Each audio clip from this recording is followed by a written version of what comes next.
Truth exists, but it's not for the crowd. Friedrich Nietzsche. Before we begin, here's a small ritual. Write in the comments one word that accurately describes your current state. Sign it, and let's get started. They never tell you what happens after the oath. After the cameras fade, the crowd disappears, and you're left alone in that room, the real room, where the real briefing begins. 10 of us have been there.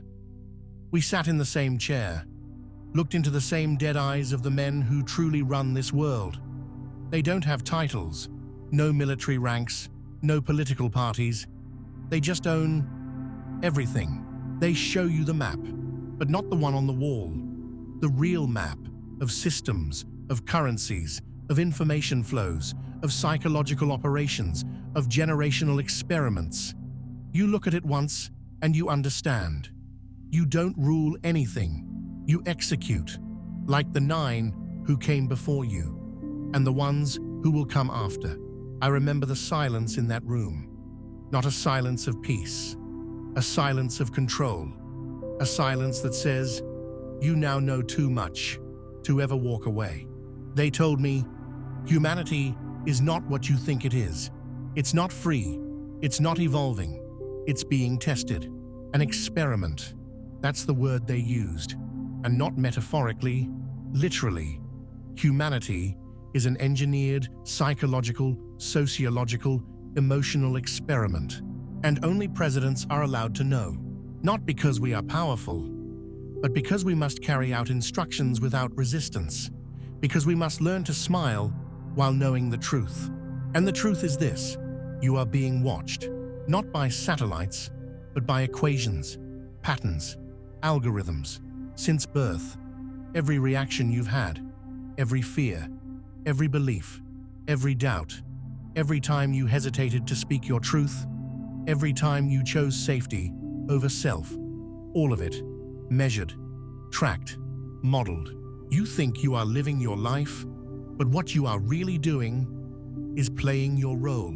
They let us see the models, the way population groups are shaped by media, food, education, family systems, religion, war, sexuality. Everything is a lever. Everything is data. One of them said it straight to my face. People are not born. They are formed. And if we can form them, we can predict them. And if we can predict them, we own them. That's when I understood. I was never elected. I was selected because I could follow the script. And the world you think you live in, democracy, freedom, individuality, is the stage they built, just big enough to make you believe it's real. I looked in the mirror that night, and I couldn't recognize myself, not because I changed, but because I finally saw who I'd been pretending to be all along. If that broke something in you, if those words land deeper than they should, wait. There's more, and it gets worse. But stay, because by the end, you'll understand why your pain is a gift. They called it the Human Architecture Program, a centuries-long framework maintained by those who never appear on election ballots. The experiment began when they realized one simple truth. Humans will trade almost anything for certainty, freedom, autonomy, even truth itself. All become negotiable when fear is consistent and the illusion of choice is preserved. They didn't need violence. They needed narratives, stories strong enough to shape identity, and doubts soft enough to keep you passive. That's when it started, the reprogramming of the species, one generation at a time. The first phase was spiritual. Give them gods who punish, instill shame in the body, divide the soul from the flesh. Tell them they're born broken and must earn redemption through obedience. Shame became the seed. The next phase was economic. Bind survival to systems. Create currencies, then debt. Link worth to productivity. Build cities around distraction, not connection. Teach them to compete for attention, not for meaning. Every part of modern life was designed to keep you outside yourself. always reaching, never arriving. Then came psychological warfare. Normalize emotional suppression. Call pain weakness. Pathologize natural responses to unnatural systems. If someone feels too much, diagnose them, medicate them, isolate them, and call it care. The goal wasn't healing. The goal was stability. Not your stability, the system's. And so they invented the myth of normal. The perfect citizen. Docile, productive, emotionally disconnected, but socially polished. The kind who smiles in meetings while dying inside. The kind who buys without questioning, obeys without inner alignment, and teaches their children to do the same. The program was never hidden. That's the genius. It's in your schools, your movies, your family dinners, your holidays, your religions, your friendships. It whispers in your head every time you say, "I shouldn't feel this way," or "I don't want to cause trouble." That voice, that's not you. That's them, installed in you. The internalized warden, keeping you from the raw truth of your own being. The system doesn't need to monitor you anymore. You've been trained to monitor yourself. Presidents are shown the layers, the algorithms that predict uprisings before they begin, the neuro-response charts measuring dopamine reactions to content types, the AI surveillance that doesn't just track your actions, it maps your nervous system's patterns, joy, grief, rage, all indexed, all predicted, all manageable. They let us know that every now and then someone breaks the code. A person wakes up, feels too deeply, questions too much, becomes less useful, less programmable. That's when they deploy the new tools. Discreditation, distraction, digital drowning. Flood them with information. Wrap their clarity in confusion. Bury the signal in static. And if that doesn't work, isolate them. Label them unstable, fringe, dangerous. The experiment is not about progress, it's about control. The goal is not to improve the species, but to standardize it, emotionally, cognitively, spiritually. To remove the wild, unpredictable, sacred chaos of being fully human. What scares them most isn't violence, it's authenticity. A man or woman who feels without shame, sees without filters, and acts without permission, that's the glitch in their matrix. That's what they can't code. And that's why presidents are told not to change it, but to preserve it. Because only those who carry the illusion with full awareness can ensure its survival. When I was first told the truth, I felt rage. Not just because I had been lied to, but because I had believed the lie so completely. I thought I was stepping into the most powerful position on Earth. I thought I would lead, decide, shape the course of history. But the first real briefing destroyed all of that. They explained that presidents are not chosen for their brilliance or their vision. We are chosen for our ability to follow the script without collapsing. We are trained to absorb the pressure, to smile through contradiction, to perform conviction while suppressing every question. Power, number, we were never given that. What we were given was responsibility without authority, image without essence, command without control. The real power lies in the hands of a structure older than most nations, families who have owned the world's resources for centuries, banking dynasties, energy empires, industrial lineages. They do not need to hold office because they hold the offices themselves. They design the world's economy like an operating system. They let nations rise and fall to maintain the illusion of movement. They create crises not to destroy, but to reset, to shift attention, to consolidate influence. Every war, every recession, every boom, it's part of the rhythm, a rhythm they control. And we are just the narrators, the human face of decisions we didn't make. That's why every president ends up aging a decade in 4 years. Not because the job is hard, but because the silence is unbearable. The public sees pressure, but the real weight is the secret. Knowing you speak to millions while being unable to say anything true. Knowing your speeches are pre-approved, your messages filtered, your decisions rehearsed. They give us freedom of tone, not freedom of content.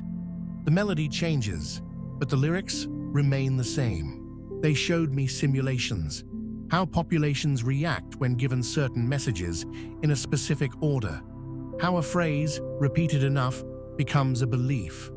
They proved that language isn't just communication, it's programming. That's why every president uses the same words: democracy, unity, freedom.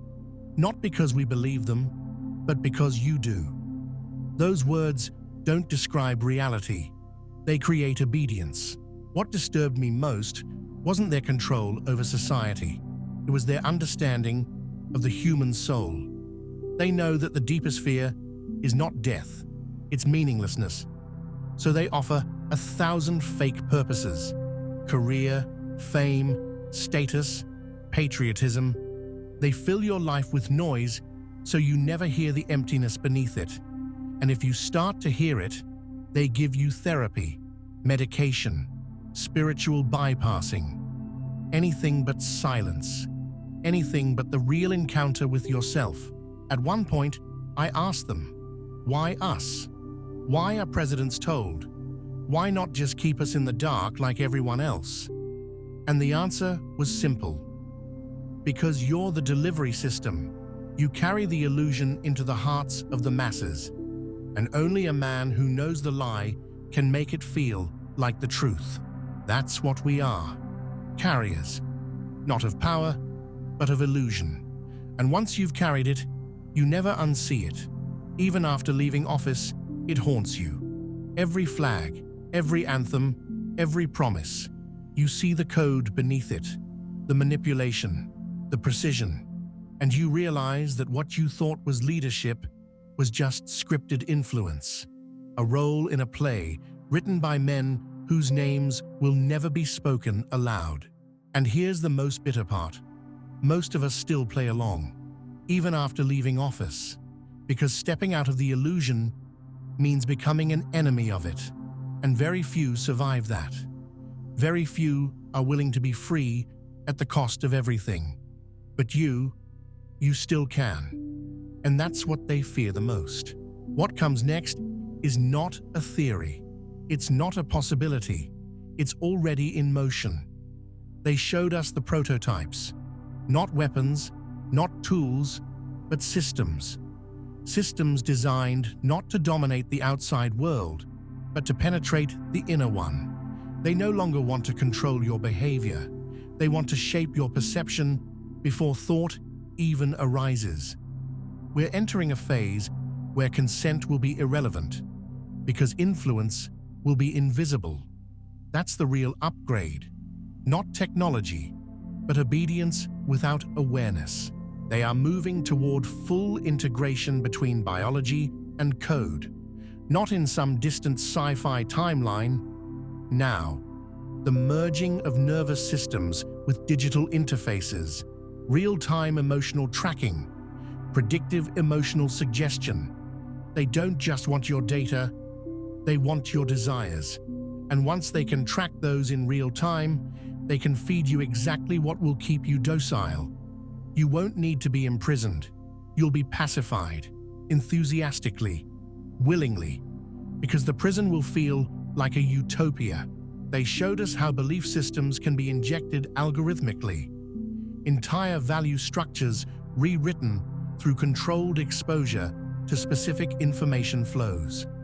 Imagine waking up one day, certain about something you never questioned, and not realizing that belief was placed there, not chosen. This is not manipulation, it's redesign. The final frontier isn't space, it's the human self. They are testing neural mapping devices that interpret not just thoughts, but pre-thoughts, the electrical signals that occur before language forms. What that means is simple. Before you even articulate your resistance, they'll know.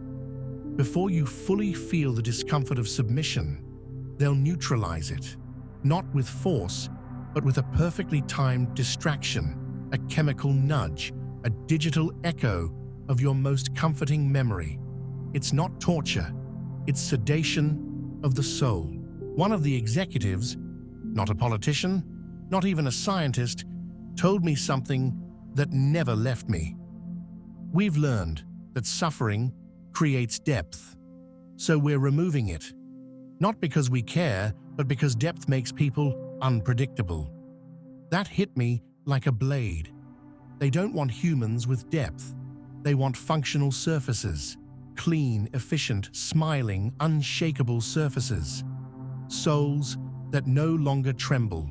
This is the future they're building, not dystopia. That would require too much resistance.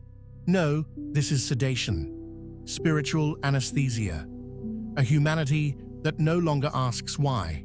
A humanity that no longer remembers what it means to cry without reason, to shake in the dark and let it matter. They want to erase longing, because longing leads to awakening, and awakening leads to rebellion, not with weapons, but with presence. The final form of control is not chains or surveillance. It's disconnection. Disconnection from the body, from the earth, from each other, from the mystery. Once that happens, the experiment is complete, because no one will remember that they were ever anything more than this, a profile, a pattern, a manageable piece of code within the system. And that's why they told us, so we could manage the transition, so we could sell sedation as salvation, so we could look into the camera and say, "This is for your safety," while knowing we were burying the last echoes of human fire. But here's what they didn't count on. Some of us still remember. Some of us still feel. Some of us, even after carrying the script, still tremble when the truth brushes against our bones. And that trembling, that's what they fear. Because trembling means something still lives, something ancient, something untamed, something that will never, ever submit. Now you know the shape of the cage, but knowledge alone doesn't free you. In fact, at first, it makes it worse, because you start seeing the patterns everywhere, in your routines, your relationships, even in your thoughts. You realize how much of what you called you was built by systems designed to keep you numb. That's the hardest part. Not the anger, not the fear, the grief. Grieving the version of yourself that was never truly alive. The one who followed the rules, kept quiet, performed safety. The one who tried so hard to be good, not realizing that goodness, as defined by the system, meant silence. The first step is not to fight, not yet. It's to feel, to sit in the discomfort without trying to fix it. That's where they lose power. They taught you to escape every painful feeling, to scroll, to consume, to explain, to heal prematurely. But pain is not a malfunction. Pain is a message. And if you can stay with it, not dramatize it, not analyze it, just stay, something shifts. You stop running. And for the first time, you meet yourself. Not the role, not the adaptation. You. This is what they don't want. Because a human being who knows their own pain, who doesn't apologize for it or suppress it, that person becomes unpredictable. They don't respond to conditioning the same way. They don't chase approval. They don't confuse obedience with love. They begin to ask dangerous questions, not about the system, but about themselves, about who they are without the programming. And those questions don't lead to rebellion. They lead to presence. And presence is contagious. You don't have to destroy anything. You don't need to rage against the machine. The machine feeds on your rage just as much as your silence. What it cannot digest is clarity, stillness, conscious refusal. When you stop reacting automatically to fear, to guilt, to shame, you interrupt the script. That interruption is sacred. It doesn't always look dramatic. Sometimes it's just a breath. Sometimes it's saying no when you always said yes. Sometimes it's saying yes to your own truth, even when your voice shakes. They engineered your life to avoid your inner world. But that's where your freedom lives, not in changing the outer structure, but in refusing to let it define you. And yes, they will push back. Your old patterns will scream. People around you might not understand. But that's the cost of liberation, not comfort, clarity. And the more you stand in it, the more others begin to feel their own spark. That's how it spreads, quietly, deeply, irreversibly. The body is your ally. They trained you to ignore it, to override it. But your nervous system remembers who you are. Every breath you take in full awareness rewires something. Every time you stay present with what hurts instead of numbing it, you reclaim a piece of yourself. This is not spiritual fluff. This is biological revolution. You don't need to transcend your humanity.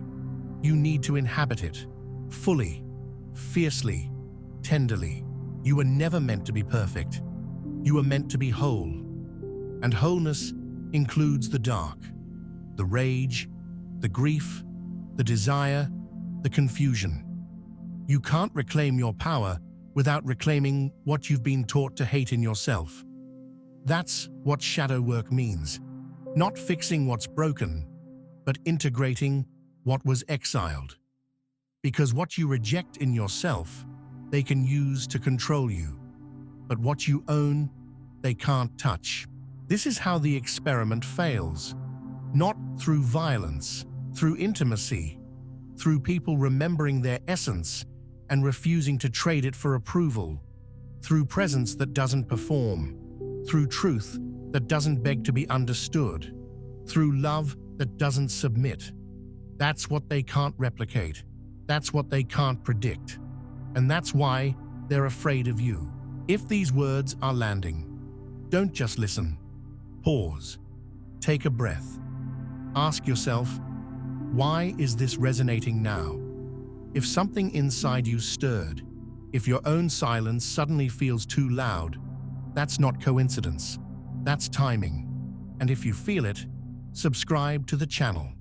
Let this message reach those who are silently starving for something real. Join the Telegram as well, because some truths don't survive on filtered platforms. What's shared there goes deeper, without permission, without edits. Here's what they never wanted us to know.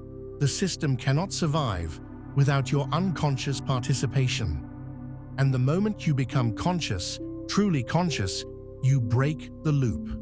Not by escaping the system, but by seeing through it. Clarity is your first act of rebellion. When you start questioning what you've always accepted, when you pause before reacting, when you ask, is this really mine? You create a fracture in the code. Start small. Start here. Begin to track the inner movements before the outer ones. Notice the moment you reach for distraction. Feel the anxiety underneath. Don't escape it. Sit with it. Let your body speak before your mind interprets. You've been taught to override your intuition with logic. Reverse that. Let your body become your compass again. That's where truth begins. Beneath the noise, in sensation, in stillness.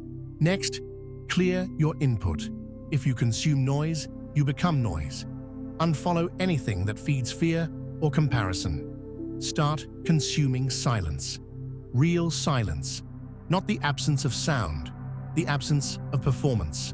Walk without headphones. Eat without screens. Breathe without counting. These are not spiritual rituals. These are acts of defiance in a world addicted to escape. Practice saying what you actually mean, not what sounds smart, not what sounds safe. Say what's raw, what's real. Your truth doesn't need polish. It needs presence. And presence comes from permission. Permission to not know. Permission to contradict yourself. Permission to be seen, flawed, changing, alive. That's how we take it back. Not the world, but ourselves. And last, connect. Deeply. Not through likes or messages. Sit across from someone. Look them in the eyes. Ask questions that matter. Listen without preparing your response. Touch without agenda. Be with people who aren't trying to be anyone. The system breaks when humans remember they were never meant to be algorithms. We are wild. We are relational. We are unrepeatable. And no machine can replicate what happens in a moment of real presence. If this feels like you, subscribe to the channel. Let this message reach more of us. If you feel something stirring inside, join the Telegram. What we build there isn't a community, it's a remembering. And if you recognize yourself in these words, write in the comments, "I no longer run from pain." Let's see how many of us are done pretending. Or write, "My darkness is my power," so we can find each other. Or simply, "I'm taking off the mask," because someone else needs permission to do the same. Or, "I accept my shadow, not for me, for you." This is not the end. It never was. It's the moment you begin to see, really see. And once you see, you don't go back. Because what's real never hides again. This is just the beginning.